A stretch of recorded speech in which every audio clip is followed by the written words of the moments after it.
नाशिकमध्ये लिंबू मिरची मुक्त रिक्षा अभियान अंधश्रद्धा निर्मूलनासाठी अनिसनं हे अभियान केले। रिक्षाला बांधलेल्या लिंबू मिरच्या काढण्यात आलेल्या आहेत। लिंबू मिरची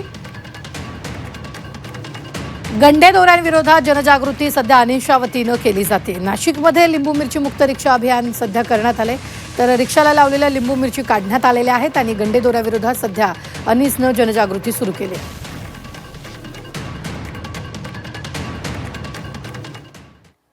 मी माझ्या सगळ्या रिक्षावाल्यांना तर हे केलं, कन्व्हिन्स केलं आणि त्यांना लिंबू मिरची काढायला सांगितलं आणि आजपासून मी माझ्या रिक्षाला लिंबू मिरची लावणार नाही। तर या रिक्षावाल्यांचं महाराष्ट्र अंधश्रद्धा निर्मूलन समितीतर्फे मी स्वागतच करते आणि त्यांचे आभारही मानते की तुमच्यासारखी लोक पुढे आले तर ह्या अंधश्रद्धेला आपण दूर करू शकतो आणि या भोंदूगिरीतून आपण महाराष्ट्र मुक्त करू शकतो।